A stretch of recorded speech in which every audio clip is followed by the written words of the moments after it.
Hola a todos los estudiantes del libro Durante. Vamos a estar viendo quién era David Zebedeo en el ministerio de Jesús. Ok, comenzamos. David era hermano de los apóstoles Juan y Santiago, los tres hijos de Zebedeo, el constructor de barcas y con quien Jesús trabajó un año antes de comenzar su ministerio.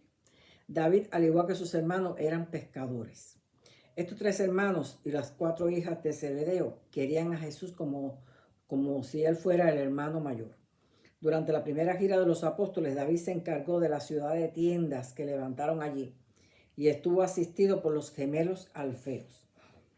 Esta ciudad de tiendas era un campamento que contaba con una población constantemente cambiante de buscadores de la verdad. Este campamento, supervisado por David Zebedeo, era un modelo de orden y sanidad y excelentemente administrado. La sección de los enfermos estaba supervisado por un médico creyente sirio llamado Elma. Los apóstoles salían a pescar por lo menos un día por semana y vendían el fruto de su pesca a David para la alimentación de los habitantes del campamento. David Zebedeo dirigió esta gran ciudad de tiendas de tal forma que permitió que se convirtiera en una empresa capaz de autoabastecerse, pero nunca rechazó a nadie.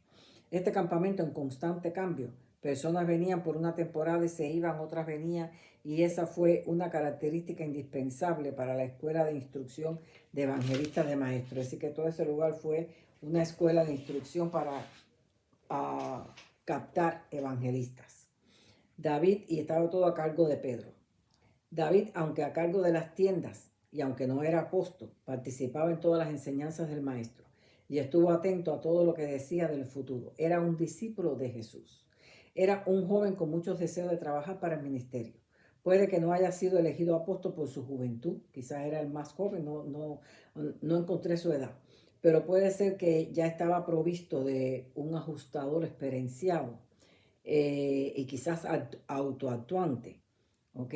Para la posición que ocupó en el ministerio, pues cuando terminas de leer este libro, se puede apreciar que David tenía una mente brillante para organizar y captar mensajeros que trabajaban de día, tarde, noche, de ciudad en ciudad, no solo llevando y trayendo informes, sino también buscando información, observando como espías, observando la parte política, la parte social, todos los movimientos en todos los aspectos. Él tenía el ministerio, es como si fuera reporteros, eran como reporteros que aparte de mensajeros, eran también reporteros, reportaban cómo estaba la situación política, qué decía Herodes, qué decían los del Sanedrín por allá por Jerusalén, qué decían todo lo acerca del Imperio Romano, todo lo que tenía que ver, todo tipo de cuestión, hasta económicas y de todo se hablaba.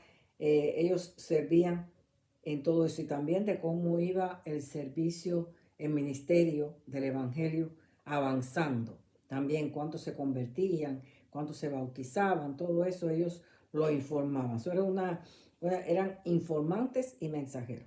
Además, su puesto de jefe de mensajería fue autoimpuesto, aunque Andrés lo aprobó. Es decir, Andrés aprobó que él hiciera eso, pero en realidad nadie le dijo, tú vas a hacer esto. Él mismo eso, por eso es que pienso que él sería pues un hijo del destino, que tenía pues un ajustador experienciado y incluso autoactuante. ¿Okay? Pareciera que ya tenía un llamado definido sin que nadie se lo dijera. Eso fue más tarde cuando cerraron el campamento que Jesús aceptó que David siguiera con su mensajería. Todo el servicio estaba tan bueno y estaba funcionando tan bien que Jesús le dijo sí. Él quería seguir, Jesús le dijo sí, sigue. Pero fue idea de David. El documento 149.0 dice, durante la segunda gira de predicación, David Zebedeo mantuvo el cuartel general permanente para el trabajo del reino en la casa de su padre en Bethsaida. Y este fue el centro de distribución del trabajo de Jesús en la tierra y el centro de transmisión para el servicio de mensajería que usaba David entre los trabajadores en las distintas zonas de Palestina y las regiones adyacentes. Y todo esto lo hizo David por su propia iniciativa, pero con la aprobación de Andrés. Andrés era el jefe del grupo apostólico. David y también era pues el hermano de Pedro, ¿no? David empleó de 40 a 50 mensajeros y en esta división de información de la obra del reino en rápida expansión. y se ganaba la vida con su viejo trabajo de pescador. El día que Jesús alimentó a los 5,000, David estuvo presente. Incluso le propuso al maestro abrir una ciudad con tiendas, pero Jesús no dio el consentimiento.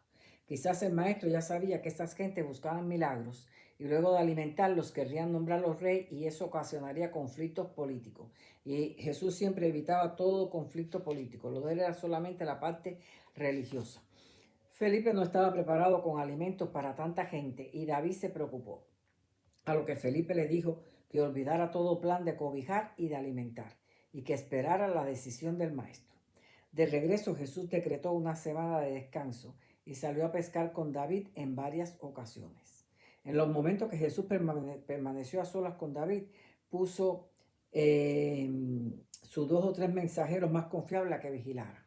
Al llegar el domingo de esa semana, David recibió un mensajero con la noticia de que Herodes había autorizado el arresto de Jesús por parte de los oficiales del Sanedrín. Así que llamó a todos sus mensajeros a un concilio de emergencia.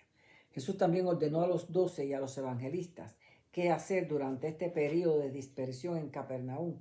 Y fue aquí donde Jesús aprobó que David siguiera su trabajo de mensajería y así los mantenía todos informados, ya que estaban todos dispersados en ese momento de la orden de Herodes.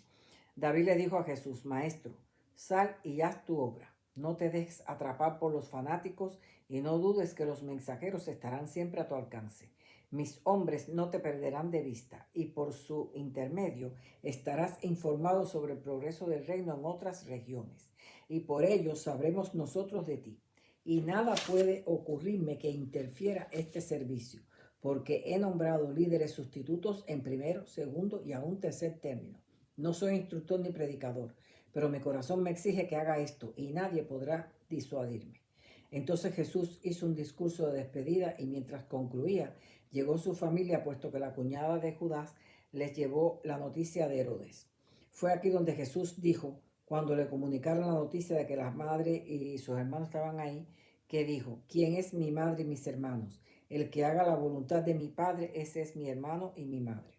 Y aunque David Zebedeo había puesto 20 centinelas alrededor de la casa de Zebedeo, venían los soldados a arrestar a Jesús.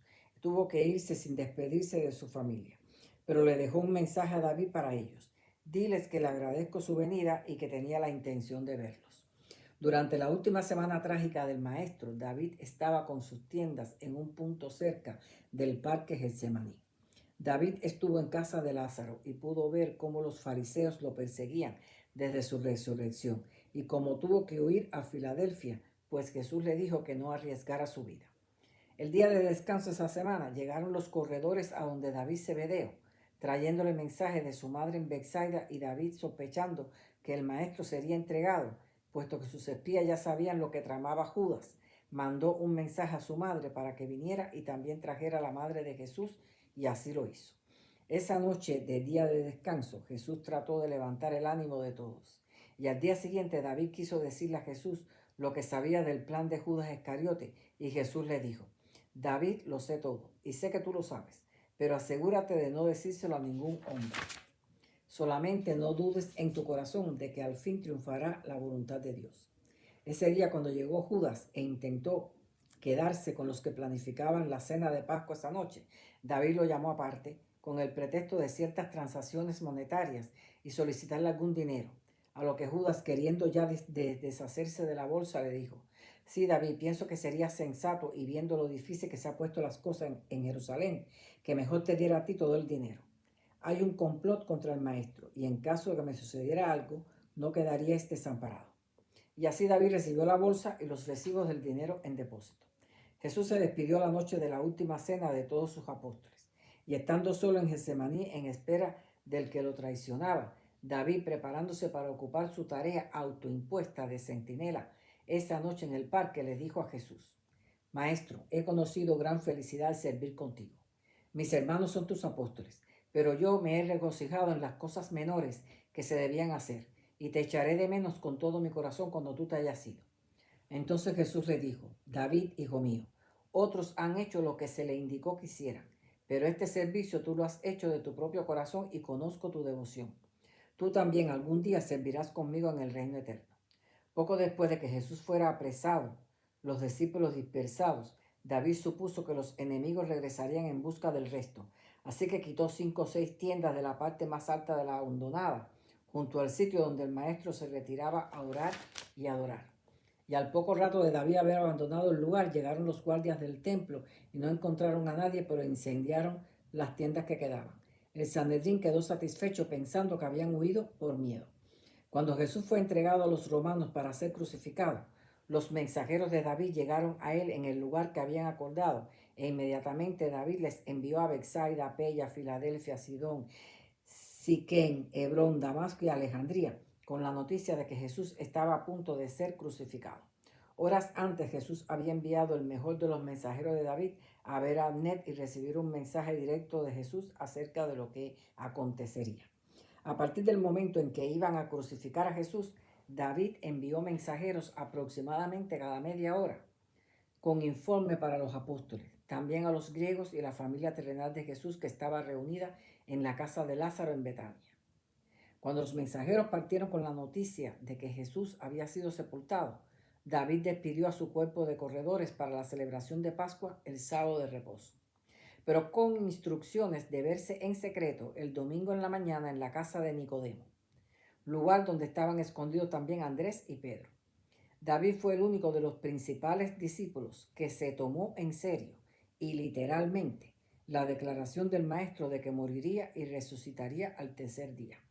Quería que sus mensajeros se encontraran con él el domingo temprano en la mañana de Nicodemo, en la casa de Nicodemo, para enviarlos con la buena nueva. Y todos, excepto los que envió el día de la crucifixión, se hicieron presentes. Cuando las mujeres regresaron de la tumba diciendo que estaba vacía, los apóstoles se negaron a creer. Luego en casa de Nicodemo también dudaron. David y José de Arimatea fueron a la tumba y lo confirmaron. Y luego fueron al aposento alto a decirle a los apóstoles. Los apóstoles estaban dispuestos a creer que los judíos habían llevado el cadáver y no creyeron en la resurrección. Pero David no quiso discutir con ellos, pero al irse les dijo: yo no voy a arguir con vosotros. Sin embargo, ahora vuelvo a casa de Nicodemo, donde me encontraré con mis mensajeros, y cuando los haya reunido los enviaré en su última misión como heraldos de la resurrección del Maestro. Yo le oí decir al Maestro que después de su muerte se levantaría el tercer día, y yo le creo. Y así se despidió David tirándole a Mateo la bolsa que le entregó Judas, que contenía los fondos apostólicos. Trataron de persuadir a David de que no lo hiciera, pero no pudieron influir en él. Así pues, esto está en el documento 191. Poco después de las 10 de la mañana del domingo, estos 26 corredores salieron como los primeros heraldos del poderoso verdad hecho del Jesús resucitado, y en medio de una tormenta de arena. David les dijo: hombres y hermanos, todo este tiempo me habéis servido de acuerdo con vuestro juramento ante mí y ante vosotros mismos, y os llamo a testimonio de que no he enviado nunca falsa información por medio de vosotros. Estoy a punto de enviaros en vuestra última misión como mensajeros voluntarios del reino, y al hacer así os libero de vuestro juramento, y por ello estoy disolviendo este cuerpo de mensajeros. Yo os declaro que hemos terminado nuestra obra. El maestro ya no necesita de mensajeros. No necesita de mensajeros mortales. Él se ha levantado entre los muertos. Él nos dijo antes que lo arrestaran que moriría y resucitaría al tercer día. Yo he visto el sepulcro y está vacío. He hablado con María Magdalena y otras 4 mujeres quienes hablaron con Jesús. Ahora yo disuelvo este grupo. Me despido de vosotros y os envío a vuestra tarea respectiva. El mensaje que llevaréis a los creyentes es: Jesús se ha levantado entre los muertos, la tumba está vacía. Y comenzaron esta misión como tantas otras, satisfaciendo el juramento que hicieran ante David Zebedeo. Creyeron en la palabra de David y cada uno fue sin detenerse a hablar con nadie a llevar el mensaje. Y así podemos ver que mientras los apóstoles estaban en el aposento alto, dudando de esto, estos 26 hombres que representan el primer intento de socialización del Evangelio del Maestro, de la Hermandad de los Hombres, bajo las órdenes de su líder audaz y eficiente, salen para proclamar al Salvador resucitado de un mundo y de un universo. Su recorrido fue la casa de Lázaro en Betania, todos los centros de creyentes desde Berseba hasta Damasco y Sidón al norte, y desde Filadelfia en el este hasta Alejandría en el oeste. Luego David fue a la casa de Lázaro, quien ya estaba en Filadelfia, para ayudar a María y Marta a disponer de sus propiedades, para luego acompañarles a Filadelfia a reunirse con Lázaro, su hermano, quien se unió a Abner en la iglesia de Filadelfia. Tiempo después, David celebró los esponsales con Ruth, la hermana menor de Jesús. Hasta aquí todo lo que sabemos de David Zebedeo, el mensajero del ministerio de Jesús. Así que los espero. El próximo video será acerca del apóstol Pablo. Hasta pronto.